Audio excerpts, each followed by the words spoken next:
perfect panimula. Daddy's Jersey Direct Supplier mga kaibigan, mga kapatid. Magandang araw na naman nga pala sa ating lahat.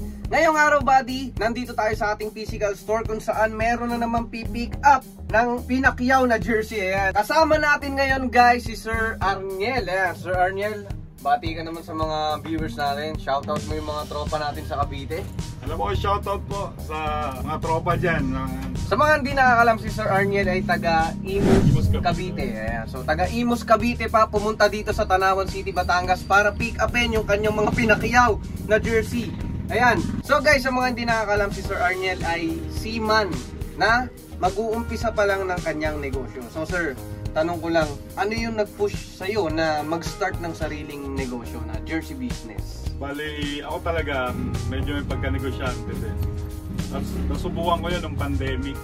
Napatunayan ko sa sarili na kaya kong magnegosyo. Okay. Tapos, ayun, nagkaroon ako ng puhunan. Ang sabi ko, nag-isip ako for the future na pag ayoko na magbarko, kailangan meron ng mapaglilibangan, may negosyo ako.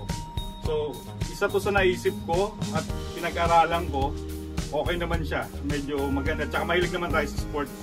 Kaya napili ko itong jersey. Tama sir. So hindi, sa karamihan kasi pag seaman talagang alam nila dahil meron ng source of income yun na yun. Pero kay sir iba dahil naiisip nyo pa rin yung future na paano sa future kailangan natin magnegosyo. Kailangan, no?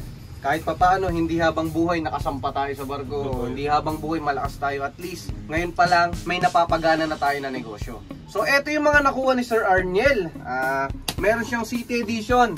Guys, isa sa dahilan kung bakit sold out ngayong January yung ating City Edition, isa si Sir Arniel sa kumuha ng ating mga City Edition. So guys, sa mga hindi umabot, pasensya na. Huwag kayong mag-alala dahil continuous production naman tayo sa 2024 City Edition. So ang mangyayari, yung mga nagbayad nito nakaraan, February nila makukuha yon. Alam naman nila yon, nagpapaunahan talaga. At pasensya na sa mga hindi umabot sa January. So ganun talaga guys, paunahan lang. Pagka mga ganyan, may nilalabas tayong bago, unahan nyo na kagad. Okay, so eto pa, meron din siyang mga kinuha na vinyl. So assorted yan. Meron din siyang kinuha na mesh shorts. Ayan, total of 100 pieces yan. Tapos meron din siyang Slam Dunk Edition, yung premium US fabric na ginamit natin. Of course, meron ding mga Hinebra, Hinebra Red, Hinebra White. Meron ding Tune Squad Edition. At yung dati natin na own version, sold out na rin yan, phase out na yan. Pero naabutan pa ni Sir Arniel. Meron ding Gilas Pilipinas. Ayan, so kumpleto. At meron ding NBA Sabli Sando. Of course, hindi mawawala, PBA jersey. Syempre naman meron pa rin kay Sir Arniel. Ayan. So guys, tanungin natin si Sir Arniel kung saan ba niya nakita yung Daddy's Jersey o paano siya na-push na magpunta dito sa Daddy's Jersey at mag-start ng sarili niyang negosyo. So sir, saan mo nakita yung Daddy's Jersey at paano nagsimula? Bali, nung gusto kong mag-start na mag-business, so isang pinuntahan ko, YouTube. Ang dami kong pinuntahan na vlog. Pero yung Daddy's Jersey, dahil direct supplier nga sila, at mura yung nakita ko yung presyo, mura. So pinag-aralan ko, pinanood ko yung mga vlog. Tsaka nakakuha ko mga technique. Tsaka nagpasalamat din ako dahil nakita ko si Sir. Tsaka na-inspired ako. Okay. Sir, maraming salamat nga pala sa tiwala sa Daddy's Jersey. Siyempre naman, yung mga gantong klase ng customer guys, lahat ng mga customers natin, alam nyo naman yan, mga resellers natin, inaalagaan talaga natin yan. So sa mga hindi nakakaalam guys, ang Daddy's Jersey Direct Supplier, kami po ang gumagawa ng mga sarili namin jersey. Kami ang nagtatahe, nagpiprint, nagsusupply, Divisoria, Baclaran, Luzon, Visayas, Mindanao, hanggang international, umaabot pa po tayo sa Taiwan guys.